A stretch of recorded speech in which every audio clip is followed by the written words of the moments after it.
Hola a todos ustedes, buenas noches. El día de hoy quiero tocar un tema muy interesante y les va a parecer a todos ustedes de vital importancia y van a entender por qué. Hace varios años, unos 20 años, estuve yo en Miami en una conferencia que dio el rabino Noah Weinberg. Se llamaba El Poder del Uno, The Power of One. Y él ahí quería demostrar la importancia que una sola persona cuánto puede influir sobre el mundo y cuánto puede hacer él solo con una iniciativa, con una visión y hasta dónde puede él cambiar las cosas. Y lo que yo pensé respecto a esa clase es que pues obviamente el número uno es el número más importante que hay porque hay un solo Dios y él está en su unicidad. Y si nosotros estamos hechos a la imagen y semejanza de Dios, aunque nosotros estemos en multiplicidad, reconoceremos que el uno es el número más importante, es el número de la existencia absoluta de Dios.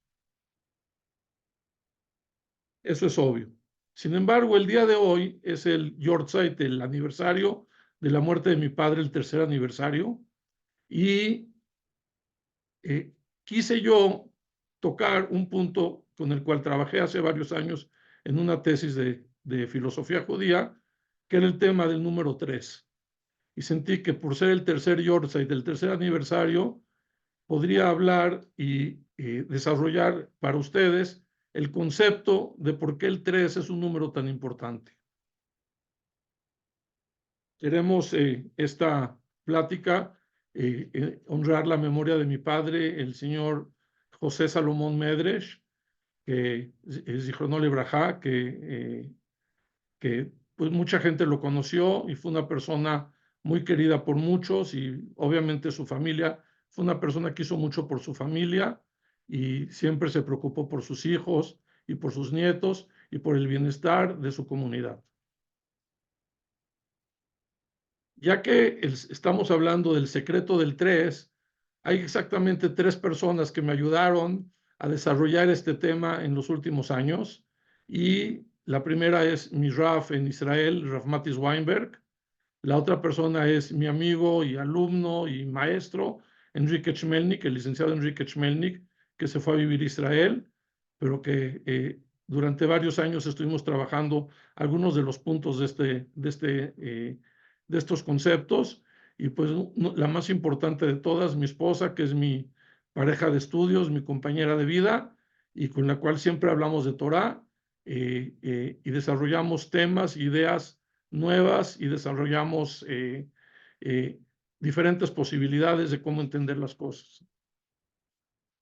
El Talmud, en el Tratado Shabbat, en la página 88a, trae un comentario críptico de un Galileo. No nos dice quién era este Galileo, era una persona que vivía en el Galil, en el área de la Galilea, y él dijo, grande es Dios, qué misericordioso es Dios, que nos dio una Torah que se divide en 3 partes, que es la Torah, Nevi'im y Ktuvim, o puede ser, como dice el Rambam, Maimónides, es la Torah Shevichtav, la Torah Shebealpé y la Gemara, que no me voy a meter a explicar qué es cada uno de estos conceptos, pero dice, grandioso es Dios, misericordioso, que nos dio una Torah que se divide en 3, nos la dio a través de una persona que fue el tercer hijo, que es Moisés, fue el tercer hijo después de Miriam y de Aarón, nos lo dio en el tercer mes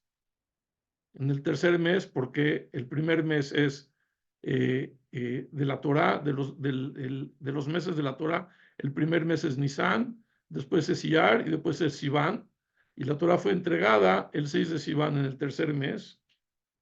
Nos lo dio, ¿cuál eran los otros 3? eh, que Moisés era de la tercera tribu, que es Rubén, Shimón y Leví. Él es de la tribu de Leví. Y esto lo hace a Dios grandioso. Entonces, la verdad es que no se entiende qué significa, por qué es eso grandioso, porque eso hace a Dios misericordioso. ¿Qué implica que sea el tercer hijo y que sea el tercer mes y que sea dividido en tres partes? Ahora hay un punto muy interesante. Es el tema de la estabilidad. En Pirkei Avot habla sobre tres bases, sobre tres columnas, está dividido, se detiene el mundo. En una Mishnah, en uno de los comentarios de los Tanaim, dice, sobre tres pilares está parado el mundo, sostienen al mundo. Y después, unas dos o tres Mishnayot más adelante, habla de que no que está detenida, sostenida por tres pilares, pero tres principios son los que lo permiten que continúe. Uno es Aulam Omed y el otro es Aulam Kayam. Olam Omed lo sostienen, que dice la Torah, Abodá, Bekmilut Hasadim, la Torah, el servicio a Dios y los actos benevolentes. Y en otra Mishnah dice, y lo que permite, eso es lo que sostiene, y lo que permite que continúe, lo que permite que no se destruya, son otros tres principios, tres conceptos, que es la verdad, la paz, y la justicia. La justicia, la paz y la verdad. Entonces se ve que el tema del 3 es un tema de estabilidad. Y posiblemente por eso fue que el Galileo dijo, esto es una gran misericordia de Dios, porque nos permite tener algo que va a sostenerse y va a continuar para siempre. Va a poder tener una continuidad y poder que no sea algo que se va a interrumpir. O sea que no estamos dedicándonos a algo efímero, sino a algo permanente. Y de hecho, en un pasuk de la Torá, Dios asegura, dice que esta Torá nunca se va a desaparecer, nunca va a quitarse la Torá, es para toda la existencia y para y para eternamente. Entonces, esto pues, posiblemente sea parte de este principio del 3. Ahora, la pregunta dice en otro lugar, dice, una mesa adquiere estabilidad cuando tiene tres patas. Eso es obvio, si nosotros ponemos una mesa de dos patas va a ser difícil que no pierda el equilibrio, pero si tenemos como un triángulo y tres patas que detienen esa mesa, la mesa adquiere esa estabilidad en tres patas. Tenemos nosotros que los patriarcas son tres patriarcas, Abraham, Isaac y Jacob. Esa era la que se me había olvidado de lo que dijo el Galileo, que venimos de un pueblo que son tres patriarcas, Abraham, Isaac y Jacob. Abraham, Isaac y Jacobo. Y por último, el punto es que el Galileo, si ustedes ven las letras del Galileo, es la Gimel, la Lamet y la Lamet, que son 3, 30 y 30. Entonces es simpático que justo alguien que viene de un lugar que no sabemos de qué persona es, esa persona nos dice que viene de un lugar donde el 3 es muy importante y él nos habla de la importancia del 3 para la continuidad de la Torah. Otro punto interesante es que cuando la situación en Jerusalén se volvió insostenible y fue destruido el templo en Jerusalén, al final lo que le dio estabilidad fue la comunidad del Galil, toda la población judía que quedó después de la destrucción del segundo templo, la mayor parte se fueron a vivir, relocate, como sea, eh, ¿se qué? Se mudaron a el Galil. Y eso fue lo que permitió, la Mishnah fue hecha en el Galil por la viuda Nasí, y aunque había muchos jajamim que se fueron a Yavne, de alguna manera el asiento del poder y donde estaba más la población no era en Yavne, sino en el Galil. O sea que también fue un elemento de continuidad y de estabilidad. Cuando hablemos de la raíz de algo, todas las raíces en hebreo, que también es un elemento de estabilidad, todas son, el idioma hebreo está basado en el número 3, que es, es el shoresh, la raíz de las palabras. Todas las palabras en hebreo prácticamente, su raíz, que es su estabilidad, su construcción, sobre lo que se detienen, son en 3 letras. Son la raíz de todas las palabras en el hebreo, son 3 letras. Ahora ya dijimos lo que, lo que significa, pues no hemos dicho por qué sucede. Un punto más, antes de ir a la explicación, es lo siguiente. Hay un concepto en la Torá que se llama hazaká. Hazaká es que nosotros asumimos que las cosas son de cierta manera cuando no tenemos pruebas en contra. Una persona vive en una casa 3 años y después, esto es en la ley judía, y después viene alguien y dice, esta casa es mía. Entonces la Torá dice, ¿cuánto tiempo llevas viviendo ahí? Dice 3 años, por 3 años o más. Dice, bueno, enseña tus documentos. Entonces la otra persona que viene con el reclamo, si él no tiene documentos para demostrar que la casa es de él y lo único que tiene es un reclamo, entonces la otra persona le dice, discúlpame que te lo diga, no tienes pruebas, no tienes testigos y la verdad yo compré esta casa y no, ya los papeles ya no los tengo porque no tengo obligación de guardar escrituras más de 3 años. En México realmente son mucho más de 3 años, pero en la Torá, en el mundo bíblico de la antigüedad, una persona con 3 años que tuviera los documentos que esté en la casa y era suficiente, no los tenía que seguir guardando. Por lo tanto, lo que le da a una persona su hazaká sobre una propiedad es el 3 nuevamente. Y hazaká viene de hazak, me da una fuerza, me da una estabilidad sobre lo que tengo. Hay una historia interesante que sucedió con mi papá hace muchos años. Él tenía la hazaká, él tenía el puesto que en Yom Kippur se lee Maftir Yonah, el libro de Yonah, en la tarde de Yom Kippur. Y siempre él lo leía desde que tenía a lo mejor 25 o 28 años. Él era el que leía el libro de Yonah ante todo el público del Betacneset, del templo de Acapulco 70, que era el templo importante de la comunidad judía. Estoy hablando desde el año del 63 o 64. Él era la persona que leía el libro de Yonah. Obviamente este honor costaba dinero.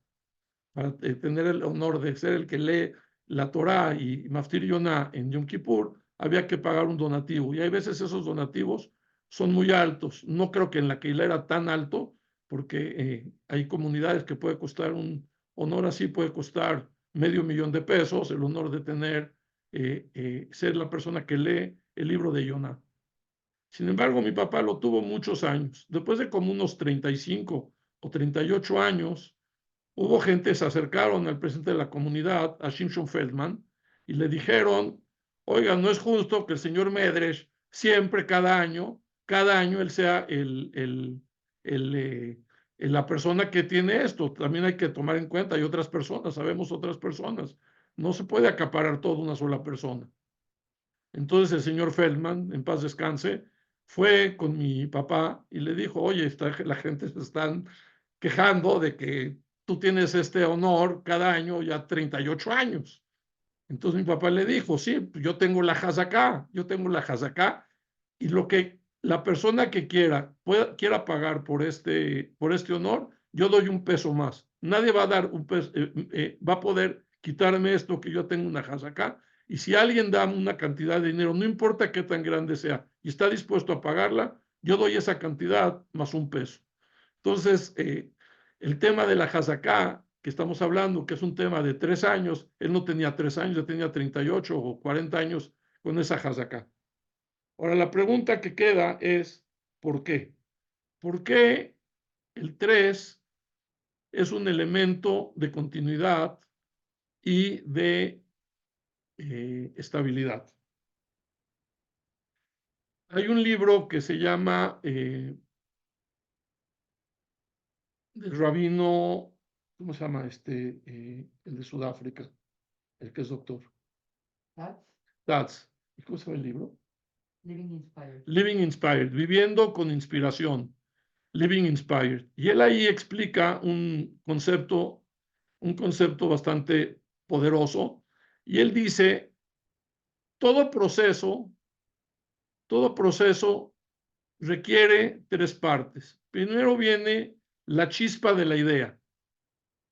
Ese es Abraham Avinu. Él sale con una idea de el monoteísmo, es una chispa para empezar el proceso. Pero después hay que aterrizar ese proceso. Y ese proceso tiene que pasar por un periodo de ver si las cosas funcionan, porque ideas hay miles. Pero la cosa es que las ideas funcionen en la vida real, que pueda uno aterrizar el proyecto, el plan, debe de ser aterrizado. Y ahí viene Itzhak, que él es el símbolo de la meticulosidad. Él es el ingeniero que va a ver detalle por detalle todos los conceptos, si funcionan y se pueden desarrollar. El problema es que una vez que la persona entra en todos los detalles y rompe el proyecto en todas sus partes, después se requiere volver a venir a unificarlo, porque si no, no hay una organización. Él va a decir, esto va a costar esto y esta persona va a hacer esto, pero se necesita integrar todo el paquete para que el proceso que fue originalmente pensado por el 1 y que fue desmenuzado por el 2, este proyecto pueda ya ser aterrizado en la realidad. Y ese es Jacobo. Nuestros Abot es la idea del proceso. Y si no hay proceso, no puede haber estabilidad, porque entonces es una llamarada de petate, que no sé si en otros países también tienen esta forma de decir llamarada de petate, quiere decir algo que la persona, una chispa, y que no fructificó porque no estaba aterrizado a la realidad. Entonces, para que haya una continuidad, para que pueda ser un proceso y la idea original pueda tener una realidad, necesitamos estos tres pasos: el paso 1, el paso 2 y el paso 3. Entonces, el paso 3 realmente nos viene a señalar el tema de que el proceso ha tenido éxito y por lo tanto hay estabilidad y hay continuidad.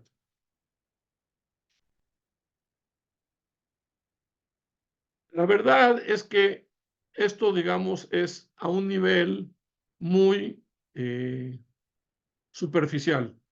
Hay mucho más para adentro, vamos a profundizar y hay mucho más que decir del tema del número 3 y entender el secreto del número 3.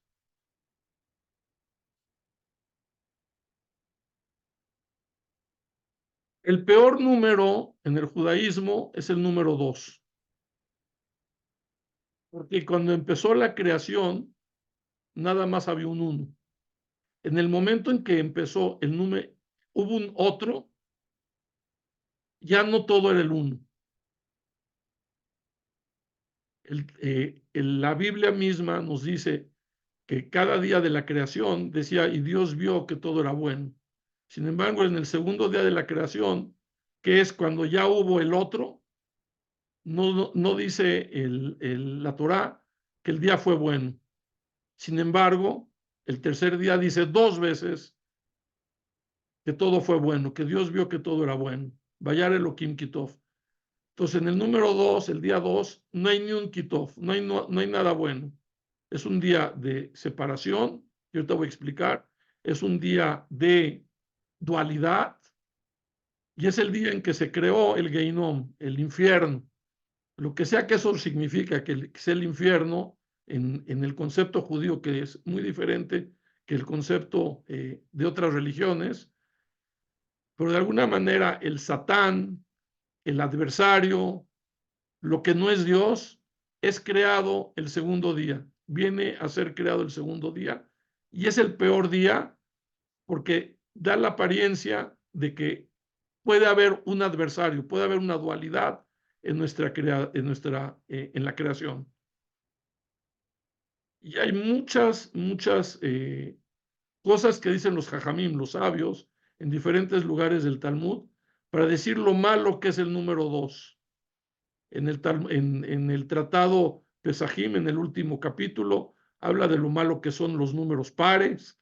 Entonces dice, cuando una persona se encuentra con una situación de un número par, tiene que inmediatamente adicionar otro número para que sea un número non. Dice, los números pares son lo peor que puede haber. Ahora, nosotros tenemos que un bedín, hay el bedín más sencillo, es un bedín, un juzgado de 3 jueces.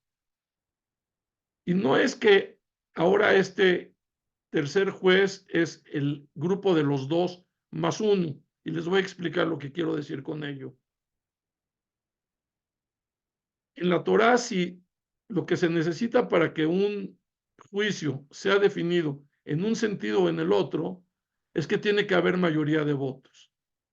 Entonces, si 2 personas en este juzgado los juicios pequeños se llevaban a cabo, los sencillos, en un juzgado de 3 personas. ¿Qué estamos hablando? Digamos, viene una persona, dice, X me debe dinero y no me quiere pagar. Entonces lo llaman al juzgado y él agarra y dice ahí, no, pues que ya le pagué, aquí está el recibo que le pagué. O a mí nunca me prestó el dinero, o me prestó menor cantidad, o lo que me dio no era un préstamo, era un regalo.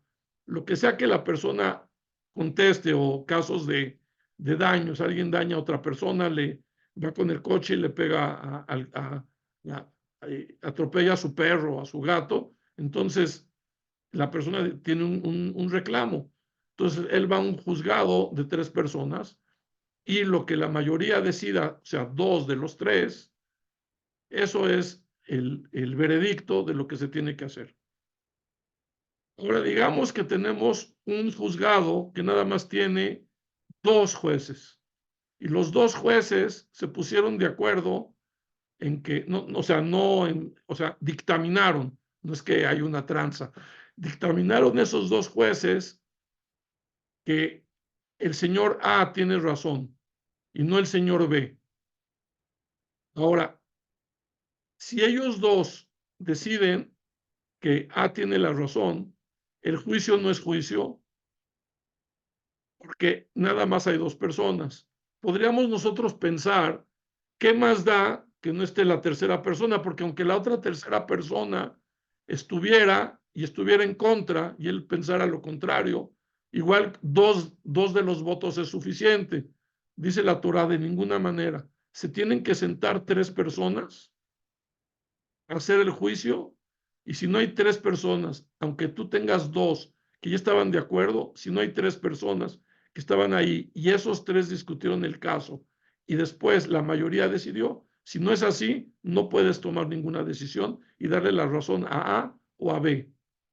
O sea que el 3 no es 2 más 1. El 3 es una nueva realidad.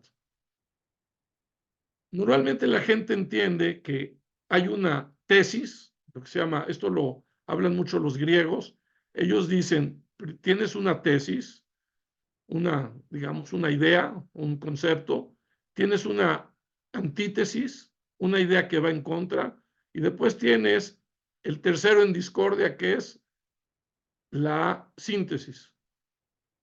Lo que nosotros aquí estamos diciendo es mucho más que tener tesis, antítesis y síntesis. Eso tal vez sea a nivel de Abraham, Isaac y Jacob, en términos de un proceso.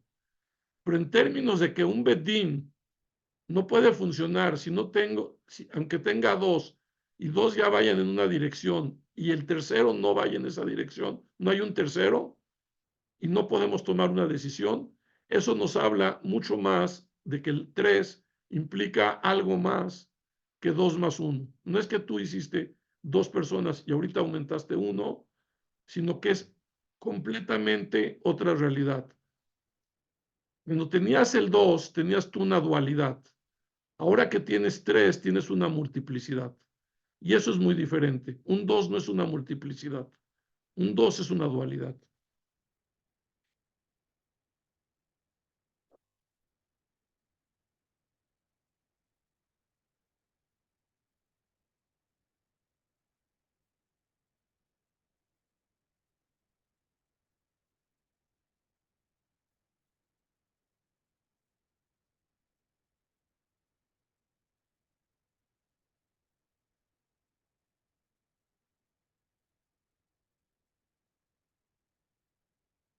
La idea es la siguiente. La multiplicidad no nada más no compite con la unidad, sino que demuestra la unidad. Esa es la grandeza del 3. Cuando tú tienes una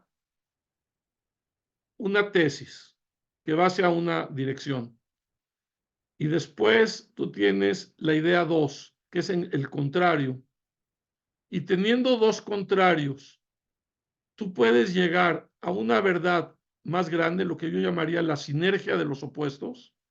O sea, Jacob no es nada más el que vino a poner de acuerdo al 1 y al 2, a Abraham y a Isaac.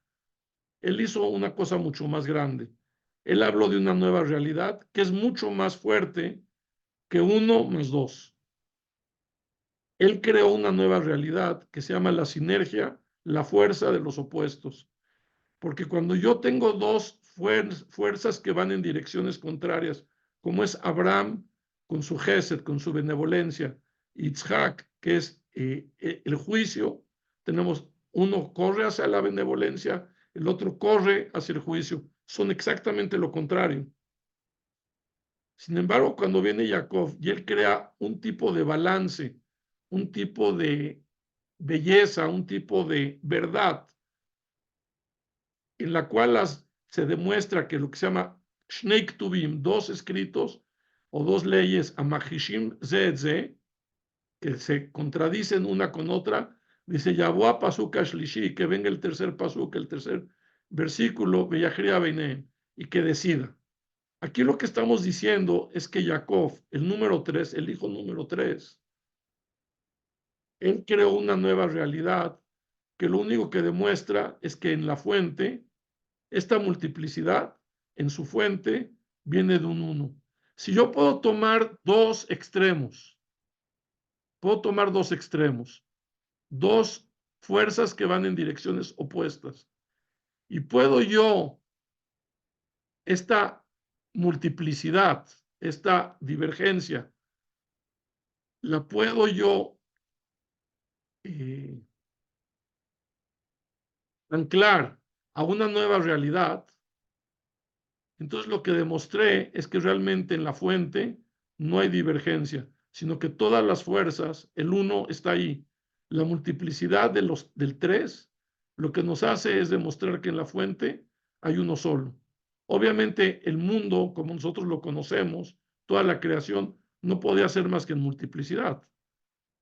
No podemos, si tenemos nosotros cada sistema, cada el cuerpo, todos los partes de la creación, no podían ser más que una multiplicidad.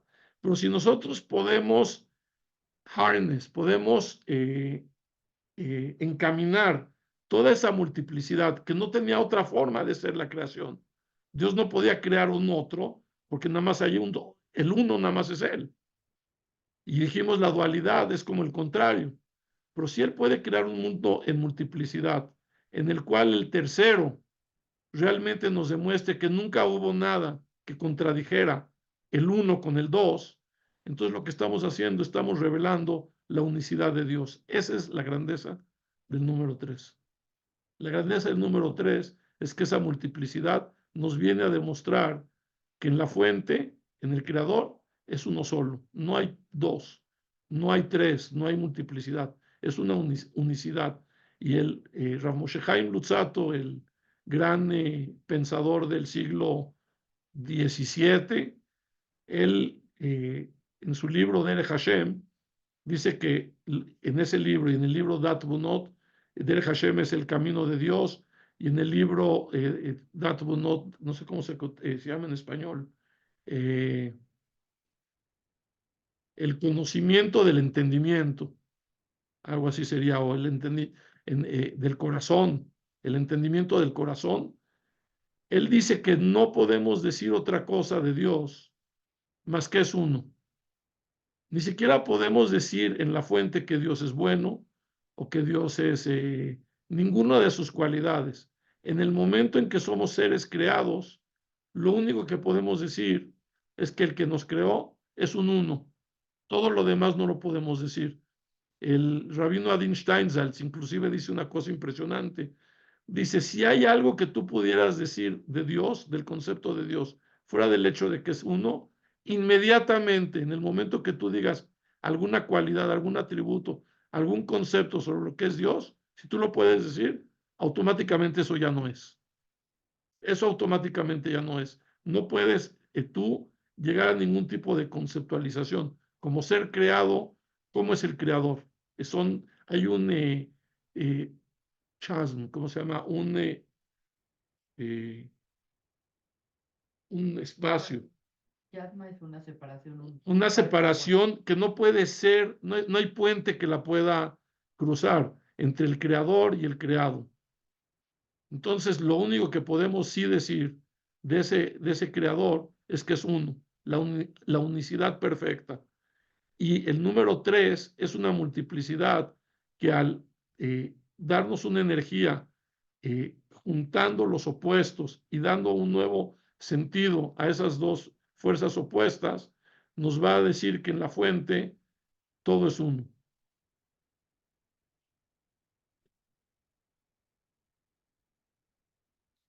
Y por eso es que cuando hay un Bedín, se le llama, la Torah llama al Bedín, en varios lugares lo llama Elohim.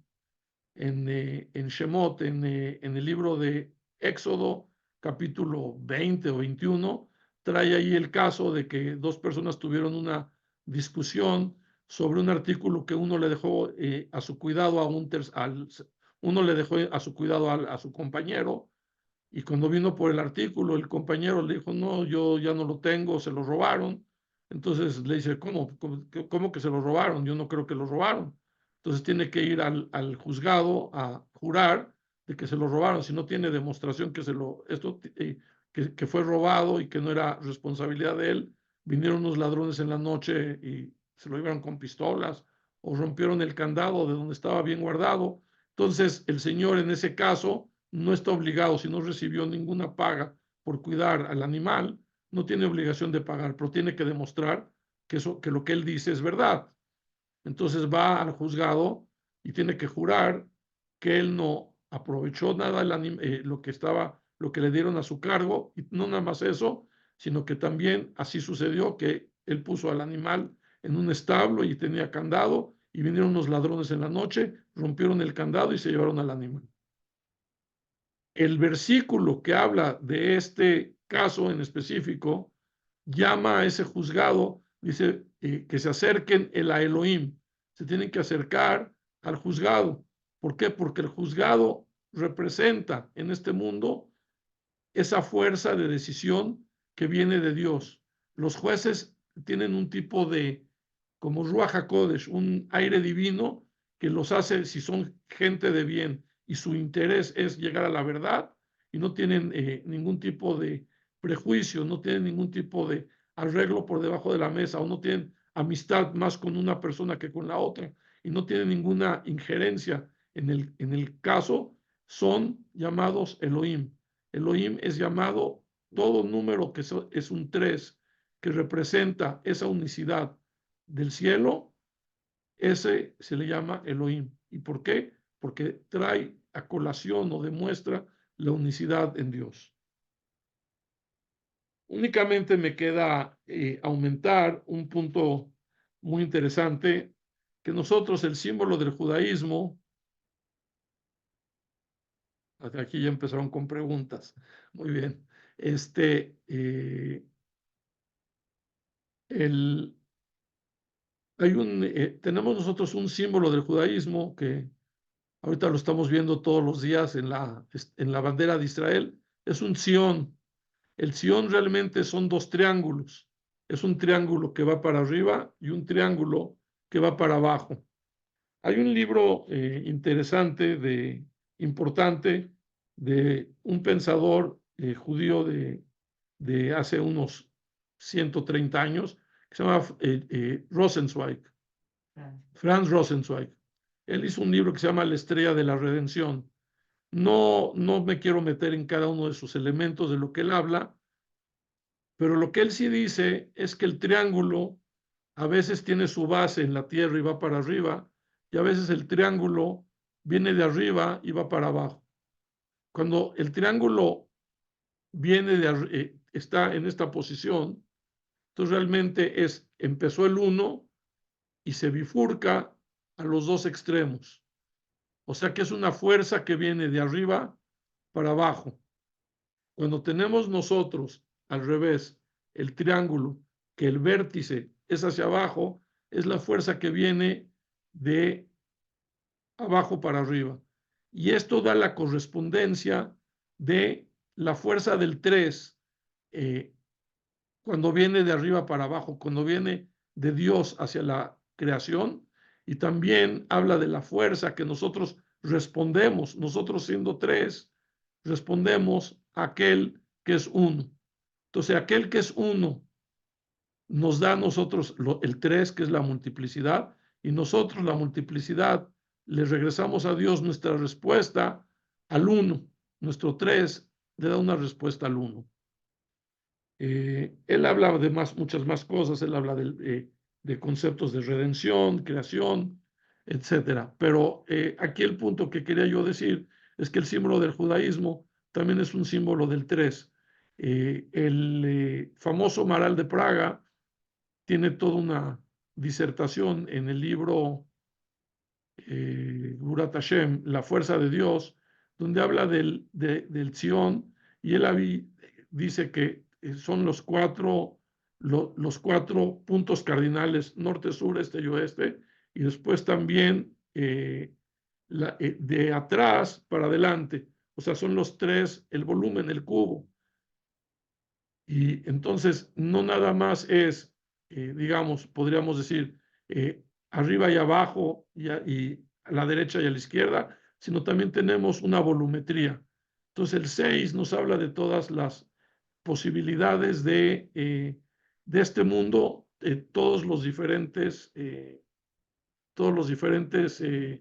aspectos, y no nada más un mundo en dos dimensiones, unidimensional, sino en un mundo tridimensional. No bidimensional, sino tridimensional, que es en el que vivimos nosotros. Esto es lo que quería yo hablar para honrar a mi padre, que cumple hoy 3 años de no estar con nosotros, hablar un poco de esa fuerza del número 3 y esa anécdota que me acordé de que él tenía Hazaká y no dejó que le quitaran nunca hasta los 82 años. Él vivió hasta los 88, pero hasta ya a los 83, 84 ya no tenía fuerza para seguir cantando lo de Yoná, lo de Jonás. Entonces en ese momento ya lo tuvo que dejar porque ya no le quedaba la voz ni le quedaba la fuerza. Pero mientras él pudo, como sin más de 50 años, como de los 20, sí, más de 50 años, a lo mejor 55 años, él tuvo la Hazaká. Y pues les agradezco que hayan entrado a esto y ahora si quieren podemos tener preguntas. ¿Cómo se hace?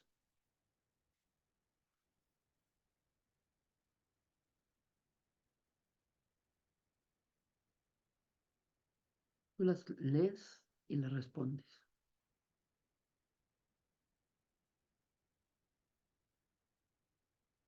Bueno, la primera pregunta era, hola neta, ¿qué horas inicia?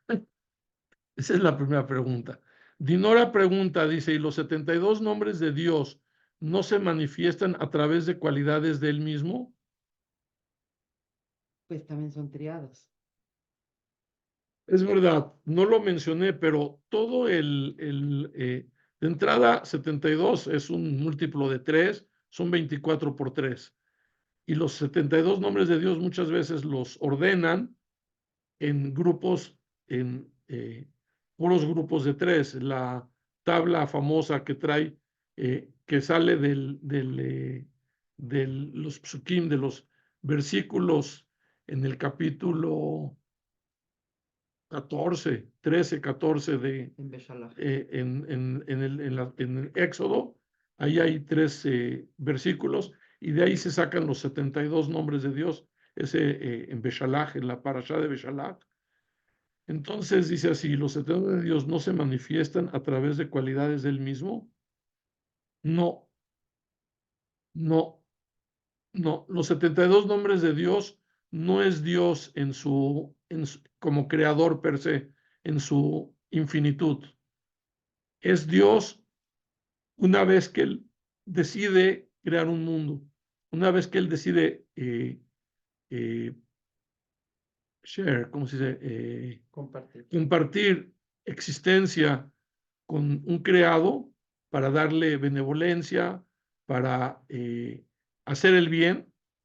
Entonces, esos 72 nombres son diferentes aspectos, pero no de Dios en su infinitud, no en el uno, sino en el Dios que decidió crear. De hecho, sabemos que el nombre mismo de Yud-Kei Vav-Kei tiene un elemento de trascendencia y tiene un elemento de inmanencia. Tenemos a la Shekhinah y después tenemos el Yud-Kei, tenemos el Yud-Kei y Vav-Kei. Ya en el momento en que tenemos varias letras, ya tenemos nosotros multiplicidad, digamos, un elemento ya de la creación. Otra pregunta.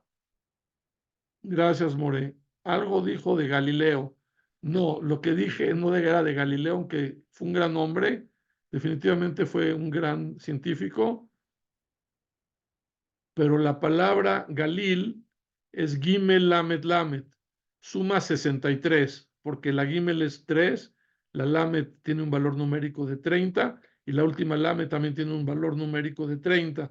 Entonces realmente son 63. Pero lo que quise traer de ahí era el hecho de que esta persona que está hablando de la grandeza del número 3, no sabemos quién es, pero es una persona que vive o viene de un lugar que es 3 más 30 más 30.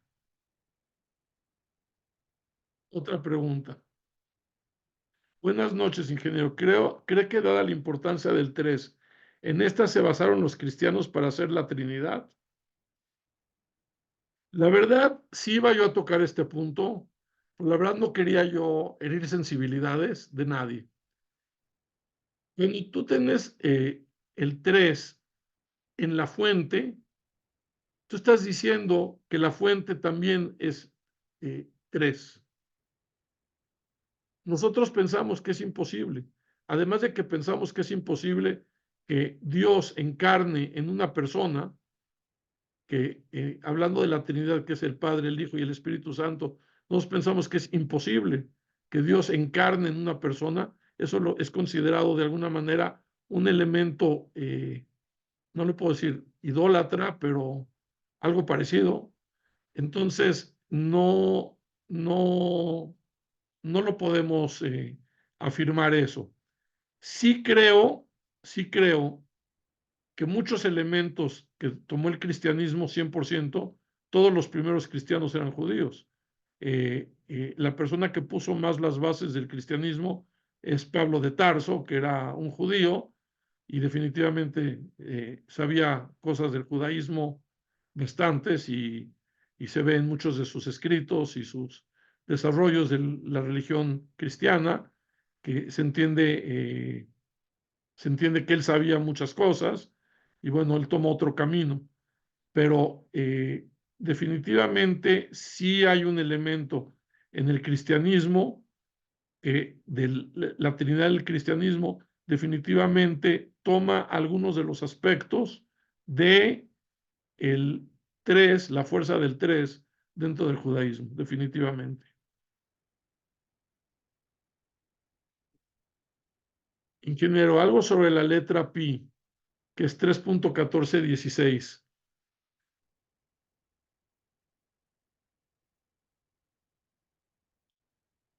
Tendría que pensar.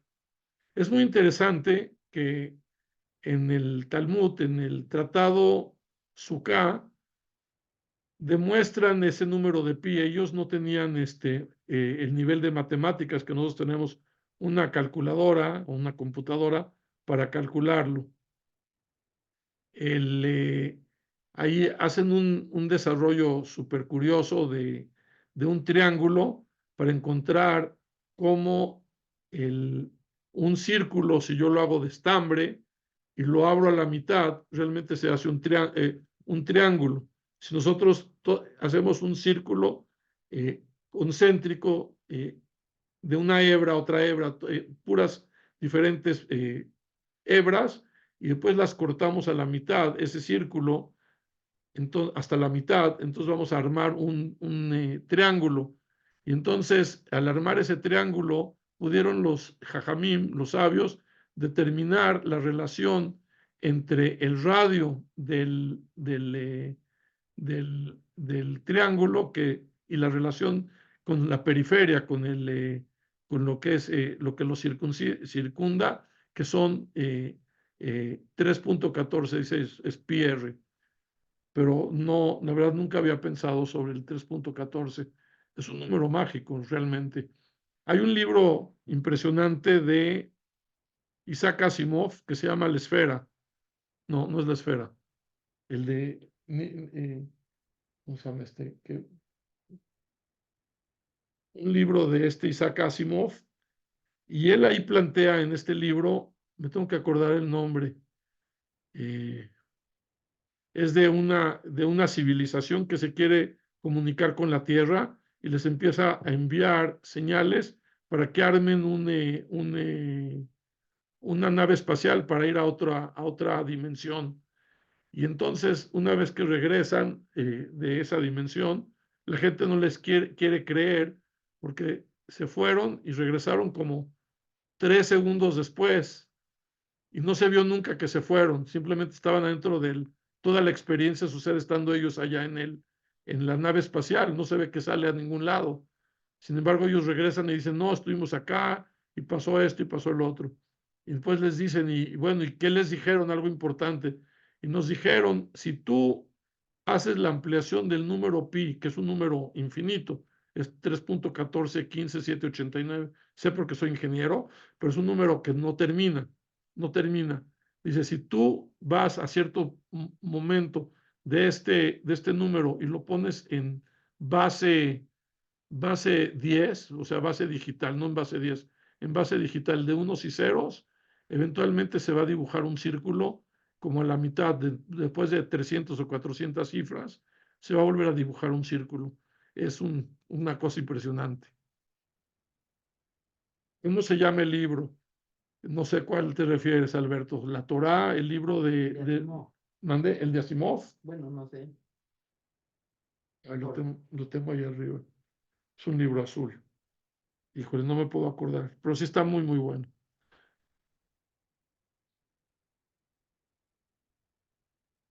Dice así, Alberto dice una interesante aportación. Dice, cuando hablamos de los 72 nombres de Dios, tenemos el 7 y el 2 es 9, que es 3 veces 3. Muy bueno, Alberto. O sea que el 72 también tiene en su numerología, no nada más es 24 veces 3, sino también es 9, que es 3 veces 3. David dice, ya me recordó las clases de física matemática. Muy bueno. Francisco Valdovinos trajo algo que aquí lo tenía yo y no lo mencioné. Dice los jajamim, los sabios, dicen, Juta Meshulash, Lobim Herayenatek, un armado un trenzado de 3 hebras, o de ¿cómo se dirá? Jut, 3 hilos. No, no es, no es un nudo, es como 3 estambres que vienen mezclados, no fácilmente se rompe. Eso otra vez va al tema de que 3 es el número de la continuidad y de la estabilidad.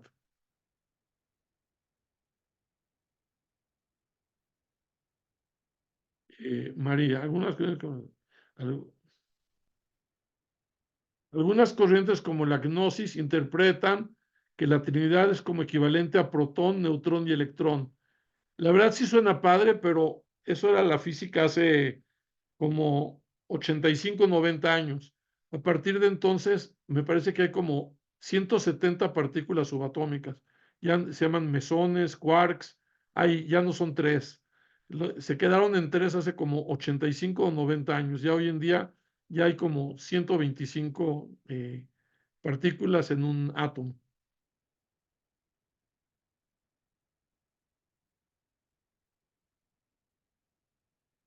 Muchas gracias. El libro que mencioné La fundación, no. Living Inspired. Vivir inspirado. Aquí va a estar. Viviendo inspirado, yo creo que se llama Viviendo inspirado, y sí está traducido al español, lo venden en la librería Jerusalén, no estamos haciendo propaganda para ellos, pero sé que ahí tienen ese libro, lo he visto ahí traducido al español. Del rabino, ¿cómo se llama este doctor? ¿De quién? Aquí va a estar. Aquí Batatz. A ver, dice Sheila algo muy interesante. Es una, una interesante aportación. Dice, lo que yo sabía del 3.14 es que Dios creó el mundo con 22 letras entre los 7 días de la semana. Dice, si tú divides 22 entre 7 es 3.14. Qué interesante. Los 22 letras en los 7 días de la semana son 3.14. ¡Wow! No, pues sí, tú sí estás viviendo inspirada, ¿eh? De verdad te felicito. Sheila.